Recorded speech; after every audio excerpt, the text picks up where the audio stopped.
வணக்கம். இன்னைக்கு நாம ஒரு ரொம்பவே தனிப்பட்ட அனுபவத்தை பத்தி பேச போறோம். கோவிட் லாக்டவுன் நேரத்துல ஒரு பெண்மணி பகிர்ந்துகிட்ட ஒரு கதை இது. பாதி உண்மை கலந்ததுன்னு அவங்களே சொல்றாங்க. இதுல உறவு சிக்கல்கள், எதிர்பாராத சில சந்திப்புகள், அப்புறம் ஒரு ரகசிய காதல்னு ம் நிறைய விஷயங்கள் இருக்கு. வாங்க இந்த அனுபவத்தை கொஞ்சம் ஆழமா பார்க்கலாம். சரிதான். இந்த கதையோட ஆரம்பமே அந்த பெண்மணியோட திருமண வாழ்க்கையில இருந்த ஒரு சின்ன குறைபாடுல இருந்து தான் தொடங்குது. கணவர் துபாயில இருந்து லாக்டவுன் காரணமா இந்தியா வந்திருக்காரு. ஆனா அவங்களோட தாம்பத்திய வாழ்க்கையில அந்த பெண்மணிக்கு ஒரு முழுமையான திருப்தி கிடைக்கல. ஓ அப்படியா? ஆமா.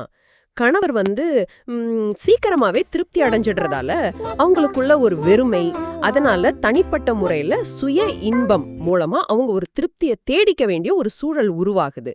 இது அவங்க வாழ்க்கையோட ஒரு ஆரம்ப நிலைன்னு சொல்லலாம். கரெக்ட். இங்கதான் கதையில ஒரு முக்கியமான திருப்பம் வருது இல்லையா? கணவரோட நண்பரோட பையன் ஹரி லாக்டவுன்ல தனியா இருக்கிறான், சமைக்க தெரியாம கஷ்டப்படுறான் அப்படின்னு சொல்லி இங்க வீட்ல தங்க வர்றான். ஆமா. ஆரம்பத்துல ரொம்ப மரியாதையா அக்கான்னு கூப்பிட்டு கொஞ்சம் தயக்கத்தோட தான் பழகுறான். ஆனா போக போக அந்த பெண்மணி கூட நெருக்கமாக ஆரம்பிக்கிறான். இதுக்கு ஒரு காரணம் கணவர் இவங்கள பெருசா கண்டுக்காம இருந்தது கூட இருக்கலாம். அந்த சூழல் அவங்க ரெண்டு பேருக்கும் இடையில ஒரு விதமான பிணைப்பை உருவாக்குது. சரி, அந்த நெருக்கம் எப்படி அடுத்த கட்டத்துக்கு போச்சு? அது ஒரு நாள் அந்த பெண்மணி தனிமையில சுய இன்பம் செஞ்சுட்டு இருக்கும்போது ஹரி யதார்த்தமா பாத்துடுறான். அதுக்கப்புறம் ஹரியே கொஞ்சம் தயக்கத்துக்கு பிறகு நேரடியா அவங்க கிட்ட கேக்குறான், உங்க கணவர் உங்களை திருப்திப்படுத்தாதப்ப நாம ஏன் உறவு வச்சுக்க கூடாது அப்படின்னு. அடேங்கப்பா, இது ரொம்ப நேரடியான கேள்வி. அவங்க என்ன சொன்னாங்க? நிறைவேறாத ஆசைகள். அது அவங்கள கடைசியில சரின்னு சொல்ல வச்சிடுது. இங்கதான் அந்த ரகசிய உறவு ஆரம்பிக்குது. Okay okay. அப்போ அந்த ரகசிய உறவு எப்படி இருந்தது? அது அவங்களுக்குள்ள என்ன தாக்கத்தை ஏற்படுத்துச்சு? அந்த பெண்மணி விவரிக்கிறத பார்த்தா அந்த உறவு அவங்களுக்கு ரொம்ப ஆழமான தாக்கத்தை கொடுத்திருக்கு. முதல் சந்திப்பு, அதுல இருந்த அந்த தீவிரம், பல வருஷமா அவங்களுக்குள்ள தீராம இருந்த அந்த பாலியல் ஆர்வம் முழுமையா தீர்ந்த மாதிரி உணர்ந்ததா சொல்றாங்க. ஆ, அப்புறம் ஹரியோட சில ஆசைகள், உதாரணத்துக்கு புடவை கட்டிட்டு வர சொல்றது, டிலே ஸ்ப்ரே பயன்படுத்தி ரொம்ப நேரம் உறவு கொண்டது, இதெல்லாம் உங்களுக்கு ஒரு புது அனுபவமாவும் ஒருவித பூர்த்தியையும் கொடுத்திருக்கு. சமையலறையில, மாடியிலன்னு வீட்ல யாருக்கும் தெரியாம பல இடங்கள்ல இது நடந்திருக்கு. சரி, இதுவே ஒரு பெரிய ட்விஸ்ட் தான். ஆனா கதையோட உண்மையான உச்சக்கட்டம் இது இல்லையே. கணவர் இதை பார்த்துடுறாரு இல்லையா? ஆமா, அதுதான் நம்ப முடியாத விஷயம். ஒரு நாள் ராத்திரி ஹால்ல சோஃபாவுல அவங்க ரெண்டு பேரும் உறவுல இருக்கும்போது திடீர்னு கணவர் பாத்துடுறார். அந்த பெண்மணிக்கு உசிரே போயிடுச்சு, வாழ்க்கை முடிஞ்சது அவ்வளோதான்னு பயந்து நடுங்குறாங்க. ஆமா, அது இயல்புதானே. அப்புறம் ஆனா கணவரோட எதிர்வினை தான் இங்க எல்லாரையும் ஆச்சரியப்படுத்துற விஷயம். அவரு கோவப்படல, திட்டல, ரொம்ப அமைதியா நான் இதை தினமும் பார்த்துட்டு தான் இருக்கேன், நீங்க பண்றத நான் ரசிச்சேன் அப்படின்னு சொல்றாரு. என்னது, கணவரேவா ரசிச்சேன்னு சொன்னாரா?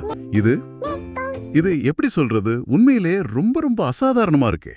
ஆமா, எனக்கும் அதை படிக்கும்போது ரொம்ப ஆச்சரியமா இருந்தது.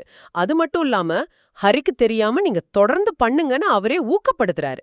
அதுக்கப்புறம் கணவர் தூங்குற மாதிரி நடிக்கும்போது இவங்க ரெண்டு பேரும் ஹால்ல உறவு வச்சுக்கிறாங்க. நம்பவே முடியல. கணவரோட இந்த இந்த மனநிலைக்கான காரணம் என்னவா இருக்கும்னு நினைக்கிறீங்க? அந்த பெண்மணியோட குறிப்புல கணவர் அவங்க ரெண்டு பேரும் உறவுல இருக்கிறத பாக்கும்போது தனக்கும் உணர்ச்சிகள் தூண்டப்பட்டதா சொன்னதா இருக்கு.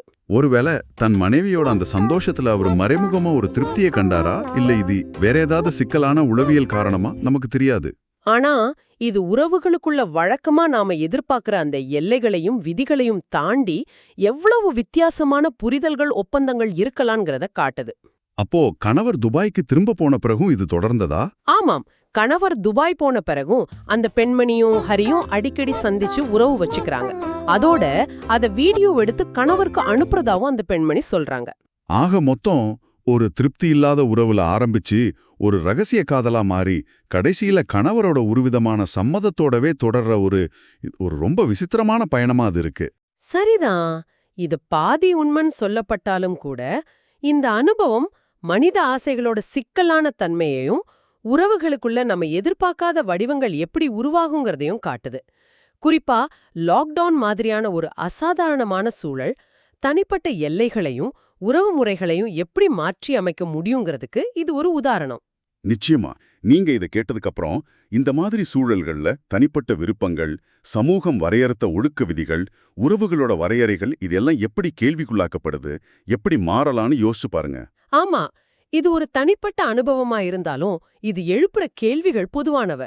எது சரி எது தப்புங்கிற நம்மோட பார்வைகள் எவ்வளவு தூரம் சூழலுக்கு ஏத்த மாதிரி மாறக்கூடியவ. உறவுகளுக்குள்ள திருப்தி, நேர்மை, வெளிப்படைத்தன்மை இதுக்கெல்லாம் என்ன அர்த்தம்? அது ஒவ்வொருத்தருக்கும் எப்படி மாறுபடும்? இதெல்லாம் நாம யோசிக்க வேண்டிய விஷயங்கள். கரெக்ட். மனித உறவுகளோட இந்த சிக்கலான வலைப்பின்னல்ல பத்தி நீங்களும் யோசிங்க.